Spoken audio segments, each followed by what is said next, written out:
do you figure that out? How do you figure out who to trust in your life?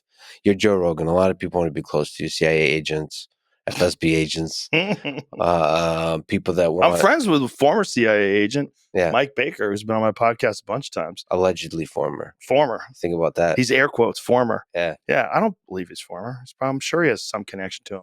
I also believe he's a good guy.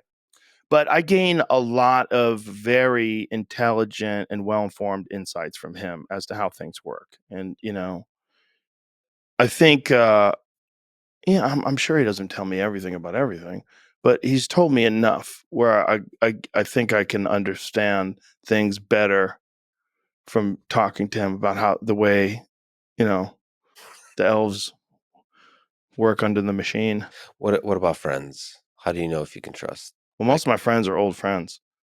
Time. So I've had a time lot is of the thing. friends. Yeah. Like just going through shit together. Yeah, and and see how also much shit people that, first of all, comics. Like, you can trust comics. yeah, Is that how comics that are works? pretty trustworthy. The good ones, the really good ones. Yeah. There's not that many of us. If there's 1,000 professional comics on Earth, I'd be stunned. I don't even think there's 1,000, like real professionals who you get booked all the time, headline weekends at clubs and theaters and arenas. Yeah, and then there's levels to that, right? There's like the guys who are middle acts who kind of like barely scrape by, and then like how many headliners are there? How many like really funny headliners that I would say, if you tell me you're going to be in Cincinnati, hey, this person's playing at this club, should I go see them? I'd be like, like how many people would I give the recommendation to? And then how many people sell out theaters? How many people sell out arenas? How many people? There's not that fucking many.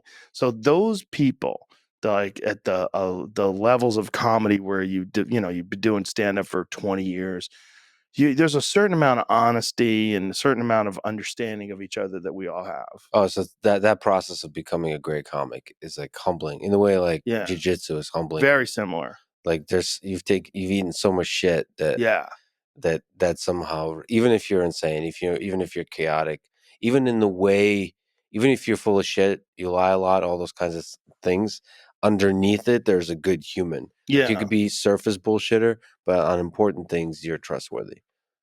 Hopefully. I mean, if you're not, then people shy away from you, and there are people like that too that are really successful, but that are what I call islands. I talked to other comics about that. Like, you don't want to be an island because there's these people that aren't attached to the rest of the community, and they're doing well on their own. And usually they have like one opening act they bring with them on the road they've worked with forever, and they don't have comedy friends. And those people are miserable because they can't relate. Sometimes fame in itself is isolating. Very. So you have to actually do a lot of work and make sure it doesn't isolate you. Because if you become successful, people start wanting stuff from you. Yes. And then sometimes you want to push them away because of that, as opposed to connect with them. Yeah, I don't enjoy it when people want things from me. It's not fun. You just ignore it. Yeah, it's fucking too heavy. They want too much, and it's too much of a disproportionate relationship. It's too unbalanced because there are people where you could tell that they're working towards something.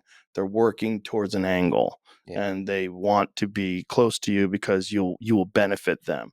And then there's other people that are just there's not that many of us, and so we all want to hang out together. Like one of the podcasts I love the most is this podcast I do called Protect Our Parks. Mm-hmm. It's a thing I do with Ari Shaffir, Shane Gillis, and Mark Norman. Yeah, it's great. It's so fun because we just get obliterated and we talk so much shit. Yeah. Like there's conversations after that podcast where I go, hey man, we got to cut that part out. Yeah.